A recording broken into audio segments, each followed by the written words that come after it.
ಈಗ ನಾವು ಸುಮಾರು 21 ಜಿಲ್ಲೆಗಳಿಂದನೂ ಇಲ್ಲಿ ಪ್ರತಿನಿಧಿಯಾಗಿ ಬಂದಿದ್ದಾರೆ.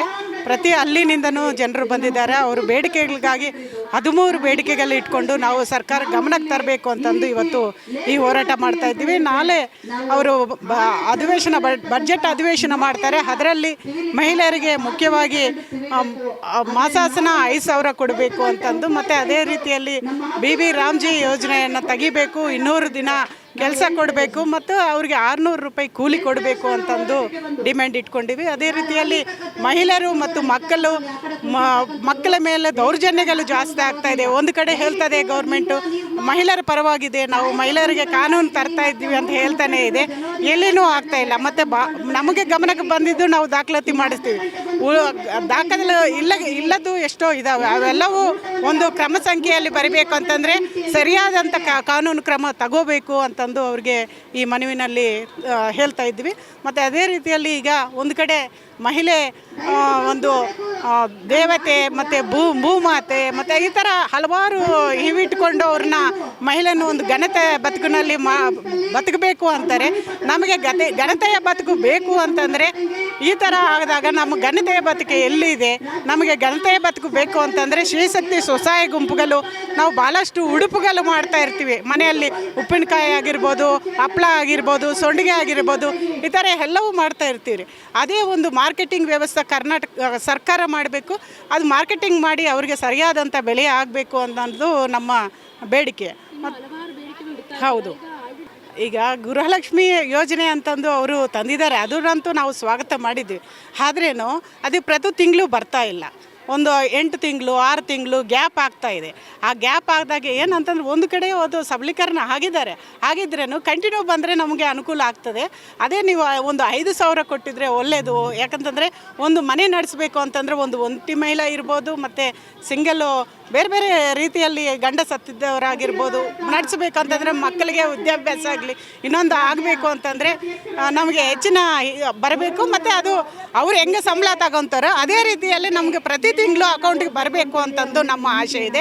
ಹಾಗಾಗಿ ಬಜೆಟಲ್ಲಿ ಅದು ತೆಗೆದಿಡಬೇಕು, ನಮಗೆ ಅನುದಾನ ತೆಗೆದಿಟ್ಟು ನಮಗೆ ಮುಂದಿನ ದಿನಗಳಲ್ಲಿ, ಯಾಕಂತಂದರೆ ಮಹಿಳಾ ಮತ್ತು ಮಕ್ಕಳ ಇಲಾಖೆ ಅಧಿಕಾರಿ ಲಕ್ಷ್ಮೀ ಹೆಬ್ಬಾಳ್ಕರ್ಗೆ ಮನವಿ ಮಾಡ್ತಾ ಇದ್ದೀವಿ, ಇನ್ನು ಮುಂದೆ ನೀವು ಪ್ರತಿ ತಿಂಗಳು ಕೊಡಬೇಕು ಅನ್ನೋದು. ಮತ್ತು ಬಸ್ ಸೌಲಭ್ಯ ಅಂತಂದರೆ ಹಳ್ಳಿಗಳಲ್ಲಿ ಭಾಳಷ್ಟು ಬಸ್ಸುಗಳಿಲ್ಲ. ಹಾಗಾಗಿ ಬಸ್ ಸೌಲಭ್ಯ ಕೊಡ್ತಾ ಇದ್ರಿ, ಅದು ಪ್ರತಿ ಹಳ್ಳಿನಲ್ಲಿನೂ ಜನರಿಗೆ ಕೊಡಬೇಕು ಅಂತಂದು, ಇನ್ನೂ ಹೆಚ್ಚಿನ ಸಂಖ್ಯೆಯಲ್ಲಿ ಬಸ್ ಸೌಲಭ್ಯಗಳು ಮಾಡಬೇಕು ಅಂತಂದು. ಅದೇ ರೀತಿಯಲ್ಲಿ ಈಗ ಕರೆಂಟು ಉಚಿತ ಅಂತ ಹೇಳ್ತಾರೆ. ಕೆಲವು ಕಡೆ ಏನಾಗ್ತಾ ಇದೆ ಅಂದರೆ ಮೀಟರ್ ಅತಿ ಹೆಚ್ಚು ಹಾಕ್ತಾ ಇರ್ತಾರೆ. ಒಂದೇ ತಿಂಗಳಲ್ಲಿ 2,000 3,000 ಬಿಲ್ ಬರ್ತಾ ಇದೆ. ಮತ್ತು ನೀರಿಂದ ಈಗ ಅದೊಂದು ಸಿಮ್ ಮಾಡಿ ಆ ಥರ ಮಾಡ್ತೀವಿ ಅಂತಂದು ನಮ್ಮ ಗಮನಕ್ಕೆ ಬಂದಿದೆ. ಈ ಥರವೂ ಆಗಬಾರ್ದು ಅಂತಂದರೆ ಉಚಿತ ಅಂದಾಗ ನಮಗೆ ಉಚಿತವಾಗಿ ಕೊಡಬೇಕು ಅನ್ನೋದು ನಮ್ಮ ಉದ್ದೇಶ ಇಟ್ಕೊಂಡು ಇವೆಲ್ಲವೂ ಅವ್ರ ಗಮನಕ್ಕೆ ತರ್ತಾ ಇದ್ದೀವಿ. ನನ್ನ ಹೆಸರು ಜೆ ಚಂದ್ರಕುಮಾರಿ, ಜನವಾದಿ ಮಹಿಳಾ ಸಂಘಟನಾ ರಾಜ್ಯ ಅಧ್ಯಕ್ಷರು. ಮೇಡಮ್, ಪ್ರಮುಖವಾಗಿ ಇಲ್ಲಿ ಬಂದಿರತಕ್ಕಂಥದ್ದು ಗ್ರಾಮೀಣ ಭಾಗದ ಸಣ್ಣ ರೈತ ಕೃಷಿ ಕೂಲಿಕಾರ ಮಹಿಳೆಯರು ಬಂದಿದ್ದಾರೆ. ಪ್ರಮುಖವಾಗಿ BB ರಾಮ್ಜಿಯನ್ನು ವಿರೋಧಿಸಿ ಮಹಾತ್ಮ ಗಾಂಧಿ ರಾಷ್ಟ್ರೀಯ ಗ್ರಾಮೀಣ ಉದ್ಯೋಗ ಖಾತ್ರಿ ಕಾಯ್ದೆ ಉಳಿಬೇಕು, 200 ದಿನ ಕೆಲಸ ಕೊಡಬೇಕು, 600 ರೂಪಾಯಿ ಕೂಲಿ ಹಣವನ್ನು ಹೆಚ್ಚಳ ಮಾಡಬೇಕು, ಈ ಉದ್ಯೋಗ ಖಾತ್ರಿ ಯೋಜನೆಯನ್ನು ನಗರ ಪ್ರದೇಶಗಳಿಗೂ ವಿಸ್ತರಣೆ ಮಾಡಬೇಕು ಅನ್ನುವಂಥ ಪ್ರಮುಖವಾದಂಥ ಒಂದು ಡಿಮ್ಯಾಂಡ್ ಇರ್ತಕ್ಕಂಥದ್ದು. ಇದ್ರ ಜೊತೆಗೆ ಈಗ ಮೇಡಮ್, ಒಬ್ಬ ಗಂಡ ಸತ್ತಂಥ ಒಬ್ಬ ಹೆಣ್ಣುಮಗಳಿಗೆ ಬರೀ 800 ರೂಪಾಯಿ ಕೊಡ್ತಾಯಿದ್ದಾರೆ. ಮತ್ತು ಪರಿತ್ಯಕ್ತ ಹೆಣ್ಣು ಮಕ್ಕಳಿಗೆ 800 ರೂಪಾಯಿ ಕೊಡ್ತಾಯಿದ್ದಾರೆ. ಮತ್ತು ವಯಸ್ಸಾದಂಥವ್ರಿಗೆ 65 ವರ್ಷ ವಯಸ್ಸಾದಂಥವ್ರಿಗೆ ಬರೀ 1,200 ರೂಪಾಯಿ ಕೊಡ್ತಾಯಿದ್ದಾರೆ. ಮತ್ತು ಕೇಂದ್ರ ಸರ್ಕಾರ ವೃದ್ಧಾಪ್ಯ ವೇತನ ಅಂತ ಕೊಡ್ತಾಯಿದೆ, ಅದು ಬರೀ 600 ರೂಪಾಯಿ ಕೊಡ್ತಾಯಿದೆ. ಆದರೆ ಕಳೆದ 5 ವರ್ಷಗಳಿಂದ ಇವರು ಪಿಂಚಣಿ ಹಣವನ್ನು ಹೆಚ್ಚು ಮಾಡಲಿಲ್ಲ. ಬೆಲೆ ಏರಿಕೆ ಹೆಚ್ಚಳಾಗಿದೆ, ಆರೋಗ್ಯದ ದುಬಾರಿ ಆಗ್ತಾಯಿದೆ, ಶಿಕ್ಷಣದ ಬೆಲೆ ದುಬಾರಿ ಆಗ್ತಾಯಿದೆ, ಮತ್ತು ಕೊಂಡ್ಕೊಳ್ತಕ್ಕಂಥ ಅಗತ್ಯ ವಸ್ತುಗಳ ಬೆಲೆ ದುಬಾರಿ ಆಗ್ತಾಯಿದೆ. ಇಂತಹ ಸಂದರ್ಭದಲ್ಲಿ ಈ ಒಂದು ತುಳಿತಕ್ಕೊಳಗಾಗಿರ್ತಕ್ಕಂಥ ಜನರಿಗೆ ಒಂದು ಪಿಂಚಣಿಯನ್ನು ಹೆಚ್ಚು ಮಾಡಲಿಕ್ಕೆ ರಾಜ್ಯ ಸರ್ಕಾರದ ಕೈಲಿ ಆಗಲಿಲ್ಲ. ಮತ್ತು ಇನ್ನೊಂದು ಎರಡನೇದಾಗಿ ನಾವು ಕೇಳ್ತಾ ಇದ್ದೀವಿ, ಈಗಾಗಲೂ ಮೊನ್ನೆ ಕಾಂಗ್ರೆಸ್ನವರು JDS BJP ಎಲ್ಲರೂ ಒಂದಾಗಿ ಅವ್ರ ಸಂಬಳಗಳನ್ನು ಹೆಚ್ಚು ಮಾಡ್ಕೊಂಡ್ರು. 60,000 ಇದ್ದಂಥ ಸಂಬಳವನ್ನು 80,000ಕ್ಕೆ ಮಾಡ್ಕೊಂಡ್ರು. ಅವ್ರ ಪೆಟ್ರೋಲನ್ನು ಚಾರ್ಜನ್ನು 2,000 ಲೀಟ್ರ್ ಮಾಡ್ಕೊಂಡ್ರು. ಅವ್ರ PAಗಳಿಗೆ ಸಂಬಳ ಹೆಚ್ಚು ಮಾಡ್ಕೊಂಡ್ರು. ಅವ್ರ ಮನೆ ಬಾಡಿಗೆಗಳಿಗೆ ಸಂಬಳ ಹೆಚ್ಚು ಮಾಡ್ಕೊಂಡ್ರು. ಅವರ ಇದಕ್ಕೆ ಕರೆನ್ಸಿಗೆ ಫೋನ್ಗೆ 20,000. ಮತ್ತು ಅವ್ರಿಗೆ ಅಂಚೆ ಅದು ಇದು ಅಂತ ಅಂದ್ಕೊಂಡು 10,000 ಇದ್ದುದನ್ನು ಅವರು 5,000 ಇದ್ದದನ್ನು 10,000 ಮಾಡ್ಕೊಂಡ್ರು.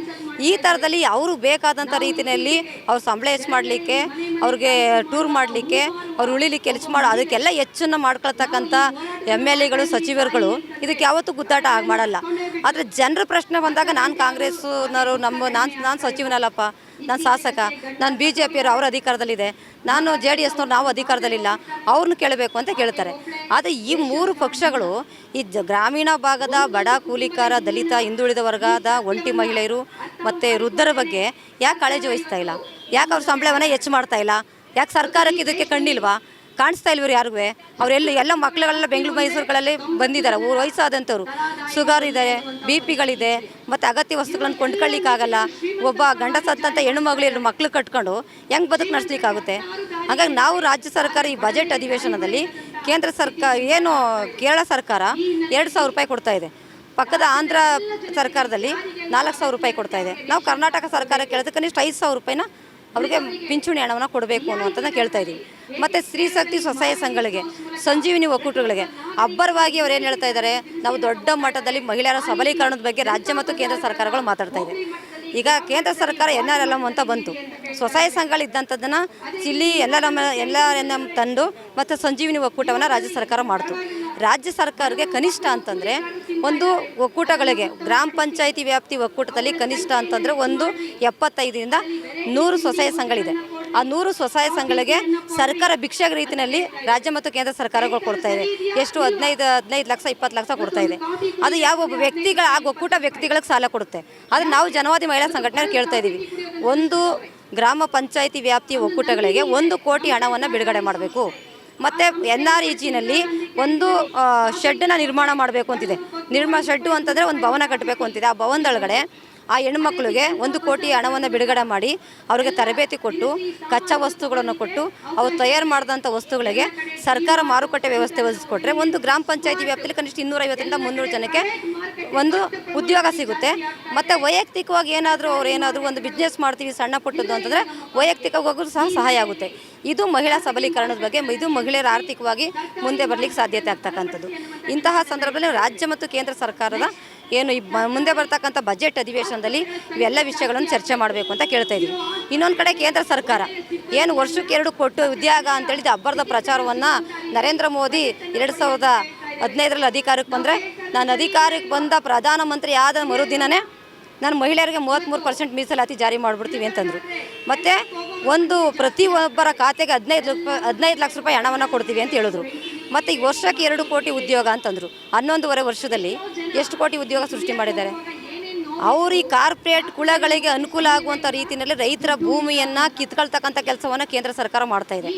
ಮತ್ತು ಇವತ್ತು ಕಾರ್ಪೊರೇಟ್ ಕುಳಗಳ ಜೀತದಳಾಗಿ ನಮ್ಮ ರೈತರು ಕೂಲಿಕಾರು ಅವ್ರ ಮನೆಯಲ್ಲಿ ಪಾತ್ರೆ ತೊಳ್ಕೊಂಡು ನಮ್ಮ ರೈತ ಹೆಣ್ಮಕ್ಳು ಅವ್ರ ಮಕ್ಕಳನ್ನ ನೋಡ್ಕೊಂಡು, ಅವ್ರ ಮಕ್ಕಳನ್ನ ಆಡಿಸ್ಕೊಂಡು, ಮುದ್ದಾಡ್ಕೊಂಡು, ಅವ್ರಿಗೆ ಊಟ ತಿನ್ನಿಸ್ಕೊಂಡು, ನಮ್ಮ ರೈತ ಮಹಿಳೆಯರೆಲ್ಲ ಅವ್ರ ಸೆಕ್ಯೂರಿಟಿ ಗಾರ್ಡ್ಗಳಾಗಿ ಮತ್ತು ದೊಡ್ಡ ದೊಡ್ಡ ಆಸ್ಪತ್ರೆಗಳು, ದೊಡ್ಡ ದೊಡ್ಡ ಬಂಗ್ಲೆಗಳಲ್ಲಿ ಅವ್ರ ಮನೆ ಒರೆಸ್ಕೊಂಡು ಅವರು ಸೇವೆ ಮಾಡ್ಕೊಂಡಿರುವಂಥ ಪರಿಸ್ಥಿತಿ. ನಮ್ಮ ಜಾಗ ಕೊಟ್ಟು ನಮ್ಮ ಜಾಗದಲ್ಲಿ ನಾವೇ ದುಡಿಯುವಂಥ ಪರಿಸ್ಥಿತಿಗೆ ಕೇಂದ್ರ ಸರ್ಕಾರ ತರಲಿ ಕೊಟ್ಟಿರ್ತಕ್ಕಂಥದ್ದನ್ನ ಜನವಾದಿ ಮಹಿಳಾ ಸಂಘಟನೆ ತೀವ್ರವಾಗಿ ಖಂಡಿಸ್ತೀವಿ.